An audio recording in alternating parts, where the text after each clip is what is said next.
আসসালামু আলাইকুম ওয়া রাহমাতুল্লাহ।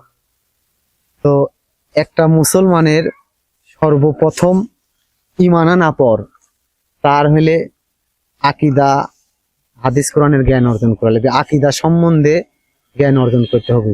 তো আপনাকে আমি আকীদা সম্বন্ধে দুইটা প্রশ্ন করব।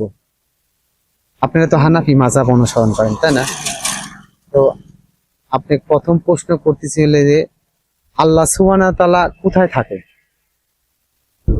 আল্লাহ সুবহানাহু ওয়া তাআলা কোথায়?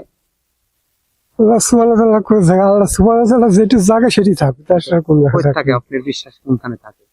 যে আল্লাহ সবার মাঝেই যে বিরাজ করছে, আল্লাহ সবার মাঝে বিরাজ। সবার মাঝেই বিরাজ করে। আপনি তো আমার এই এই এই এই এই এটা কি পাড়া? মসজিদ পাড়া। মসজিদ পাড়ার মসজিদ পাড়া মসজিদের মুয়াজ্জিন আপনি। মুয়াজ্জিন। তাহলে আপনার বিশ্বাস যে আল্লাহ সুবহানাহু ওয়া তাআলা সবখানেই বিরাজমান। সবখানে বিরাজমান।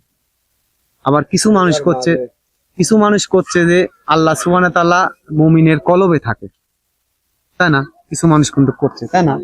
তো অত বড় আল্লাহ এই টাইনি লিয়াইছি কলবের ভিতর রাখে। আল্লাহু আকবার, মানে সবচেয়ে বড়। অত বড় আল্লাহকে আঁটে কলবের ভিতর। তো মনে করেন যে তাহলে আপনার বিশ্বাস যে আল্লাহ সবচেয়ে সব জায়গায় বিরাজমান।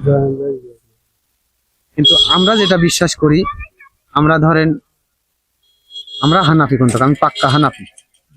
ধরেন আমারে বিশ্বাস কি শুনবেন, আমরা হানাফি। তো ধরেন আমারে বিশ্বাস হলে ধরেন আল্লাহ ৭ আসমানের উপরে আসে আজিম আছে। তো যাই হোক, আর আল্লাহ সুবহানাহু ওয়া তাআলার আকার না নিরাকার? নিরাকার। নিরাকার। কিন্তু আমরা জানি আল্লাহর আকার আছে, তার আকার তার মতো আর কিছুই না। তার সামনে যেরকম মানে তাই তার মতো। নিরাকার হলে বাতাস তো নিরাকার, তাই না ভাই? বাতাস নিরাকার তাহলে আকার, আল্লাহর আকার আছে। আমার বিশ্বাস যে আমরা যদি বেহেশতে যাই, আমারে আল্লাহর সাথে আমারে দিদার হবে, বুঝছেন? আল্লাহকে কবি মানে আল্লাহর সাথে আমরা তখন দেখতে পারবো বেহেশতে যদি যায়। আল্লাহ হয়তো আমার ওইরকম চোখ দিবি বা ওইরকম দিকার মতো উপযোগী করবি, তখন আমরা আল্লাহ দেখতে পাবো। তো আপনার আকীদা আল্লাহ সর্বোচ্চ বিরাজমান, এইটুকু বিশ্বাস আপনার। কিন্তু সব জায়গায় সবার মাঝেই থাকে না, আল্লাহ সবার মাঝে সবই দেখেন, সবই করেন। আর সবক বলে কি খাওয়ান? চিনি খান, চিনি পালেন। আল্লাহ সুবহানাহু ওয়া তাআলা ওই ৭ আসমানের উপরে আসে আজিম আছে। এটাই হলে আমার সব জায়গায় যে থাকেন।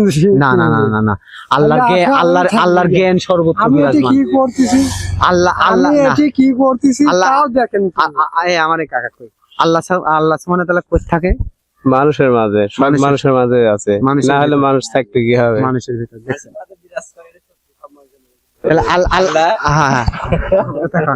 আল্লাহ সুবহানাহু ওয়া তাআলা কই থাকে? আল্লাহ সুবহানাহু ওয়া তাআলা ৭ আসমানের উপরে, আল্লাহ আরো আজিমে, সেখানে আল্লাহ তাআলা থাকেন এবং সবার মাঝেও আল্লাহ তাআলা বাস করেন। বলো, এটা হাদিসে এইভাবে আছে না, আল্লাহ সবার মধ্যে কিন্তু বাস করেন। আল্লাহ তো আরো আজিমে থাকে, এটা তো অবশ্যই আছে।